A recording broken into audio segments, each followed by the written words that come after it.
Selamat siang pemirsa, senang sekali Pojok Berita kembali hadir menjumpai Anda. Dengan saya Nazia Nurhaliza yang akan menyajikan rangkaian berita untuk Anda. Berikut Pojok Berita selengkapnya.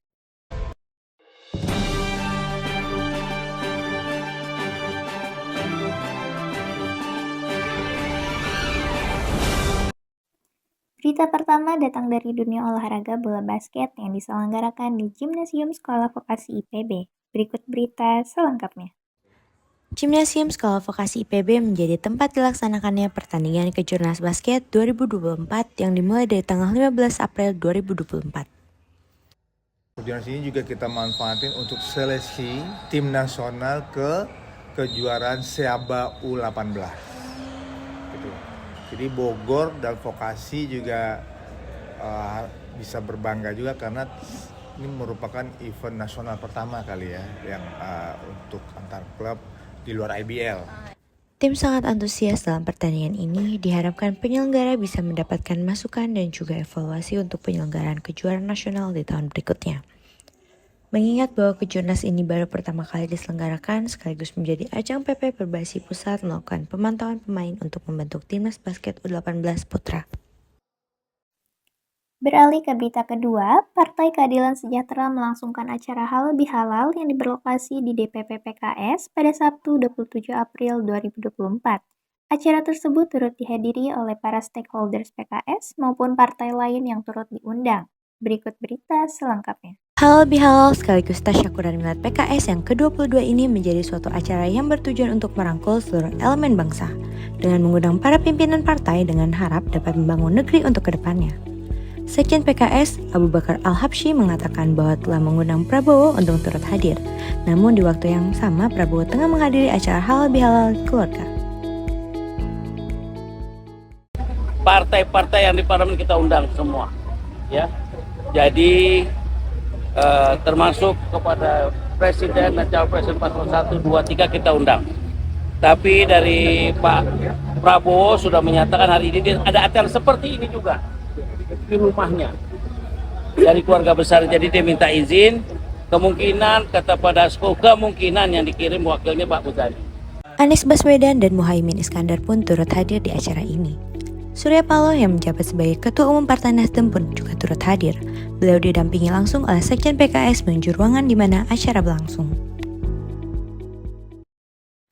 Beralih ke berita ketiga, pada tanggal 1 Mei diperingati sebagai Hari Buruh atau May Day. Para buruh berkumpul di depan Patung Kuda Jakarta untuk menuntut hak mereka. Berikut berita selengkapnya.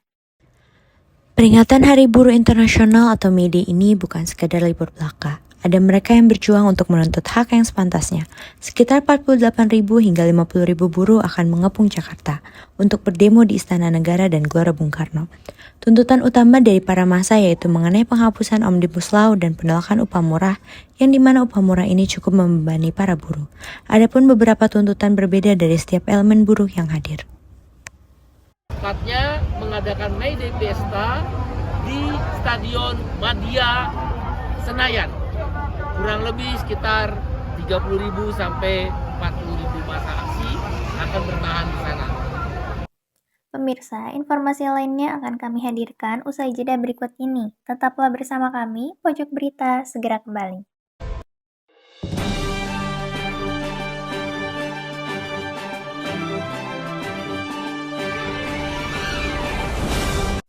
Terima kasih pemirsa, Anda masih bergabung bersama kami di Pojok Berita. Informasi selanjutnya, Lapak Bibit Sukahati memiliki produk unggulan bibit anggur impor yang bisa Anda rawat di rumah. Berikut berita selengkapnya. Halo pemirsa, saya Regita Aura Maharani. Saya sedang berada di Bibit Lapak Sukahati yang berada di Cibinong, Kabupaten Bogor. Lapak ini terkenal sebagai surganya bagi para pecinta tumbuhan. Yuk ikutin keseruannya. Tanah seluas 8.000 meter ini dikelola langsung oleh pemilik sebagai usaha dalam bidang pertanian, khususnya tanaman buah. Usaha tersebut bernama Lapak Bibit Sukahati. Lapak tersebut merupakan produsen dan pengedar bibit dengan kualitas tinggi, yang pastinya sudah bersertifikat. Mari kita dengarkan penjelasan dari pemilik Lapak Bibit Sukahati. Lapak Bibit ini sudah berdiri dari tahun 2010. Jadi kalau sampai sekarang ini sudah sekitar 13 tahun lebih ya. Nah, untuk awalnya kita itu dulu tanamnya rambutan, jeruk, sama mangga. Sekarang 80% penjualannya online ya. Kita juga jual pelatihan juga. Jadi setiap 1 bulan sekali kita ada pelatihan budidaya anggur.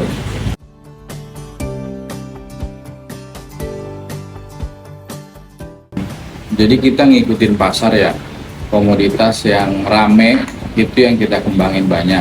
Kita ini keunggulannya dibanding lapak yang lain, ada bibit anggur impor. Karena saat ini penjualan bibit anggur impor itu lagi tren ya, lagi naik gitu kan. Karena anggur impor itu memiliki banyak keunggulan ketimbang tanaman lainnya. Berita selanjutnya datang dari destinasi wisata air yang bisa Anda kunjungi di daerah Bogor, yaitu Bogor Aqua Game yang cocok untuk Anda kunjungi bersama keluarga maupun rekan Anda. Berikut berita selengkapnya. Halo pemirsa, saya Regita Aura Maharani kembali lagi bersama saya. Jadi saya sedang menikmati wisata yang bernama Bogor Aqua Game yang berada di Danau Bogor Raya. Yuk ikutin keseruannya. Ini dia salah satu wahana permainan di Bogor yang wajib dikunjungi, yaitu Aqua Game, yang berlokasi di Danau Bogor Raya dan hanya berjarak sekitar 2,5 km dari pintu keluar tol Bogor. Tempat ini bisa menjadi pilihan destinasi Anda untuk liburan di akhir pekan. Pada hari biasa, harga tiket untuk masuk ke Bogor Aqua Game adalah Rp122.000 per orang. Sementara pada hari Sabtu dan Minggu harganya menjadi Rp155.000 per orang. Anak-anak yang ingin bermain dipastikan tingginya di atas 80 cm ya. Oke pemirsa, saya sudah masuk ke dalam Bogor Aqua Game. Jadi bisa dilihat di sini keadaan cukup ramai sekali dari berbagai usia, dari mulai anak-anak hingga dewasa. Jadi kalau mau tahu keseruannya, ikutin terus ya. Tetapi sebelum bermain air, pastikan kalian sudah melakukan pemanasan dulu agar tidak kram ya. Dan juga pastikan menggunakan pakaian yang nyaman untuk basah-basahan, karena semua wahananya berada di atas air. Sekarang saya sudah berganti baju dan siap untuk memasuki kolam yang kedalamannya 2,5 meter. Tetapi jangan khawatir, di sini semua pengunjung disediakan life jacket dan harus memakai. Nah, kalau misalkan kalian ingin tahu keseruannya, ikutin lebih lanjut. Layaknya rintangan seperti Ninja Warrior, pengunjung dapat merasakan berbagai macam water sport atau permainan air yang memicu adrenalin. Permainan ini dapat dilakukan secara berkelompok seperti dengan teman atau keluarga. Dengan kedalaman danau sekitar 2,5 meter, pengunjung tidak perlu khawatir tenggelam karena pengunjung diharuskan menggunakan pelampung untuk keselamatan. Karena wahana permainan ini berada di danau, tentu airnya tidak sebening di kolam renang ya. Tapi tenang saja, karena pihak pengelola memiliki instalasi pengolahan air mandiri untuk mengatur dan menjaga kebersihan air di danau. Sekarang kita lihat keseruan dalam bermain di Aqua Game yuk!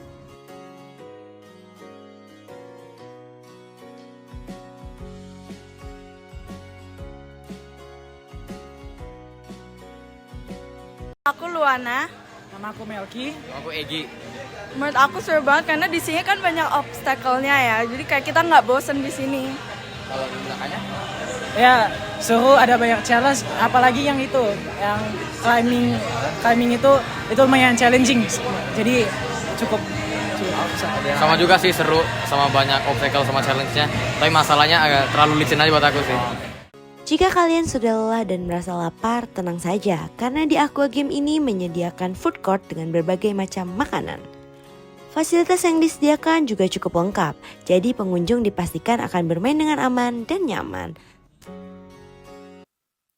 Berita selanjutnya, mahasiswa komunikasi digital dan media Sekolah Vokasi IPB menggelar Festival Budaya Nusantara dengan menghadirkan kurang lebih 20 budaya Nusantara.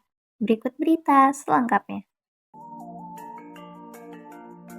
Halo pemirsa, kembali lagi bersama saya Regita Aura Maharani. Jadi saya sedang berada di alun-alun Kota Bogor, di mana di alun-alun ini diadakan Festival Budaya Nusantara pada tanggal 19 Mei 2024 pada hari Minggu.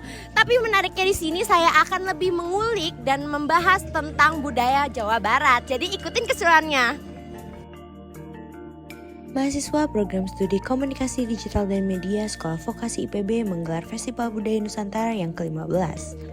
Festival ini digelar setiap tahunnya dengan menghadirkan kurang lebih 20 budaya Nusantara, salah satunya Jawa Barat, yang turut meriahkan rangkaian acara Festival Budaya yang ke-15. Budaya Jawa Barat mengusung tema HD Tata HD Bahasa yang berarti baik perilaku dan baik budi bahasanya. Budaya Jawa Barat juga akan menampilkan festival Parahyangan yang menceritakan tentang budaya Jawa Barat. Stand Jawa Barat pun turut dihias dan diisi dengan berbagai macam ciri khas dari Jawa Barat, seperti suling, angklung, hihit, serta wayang cepot.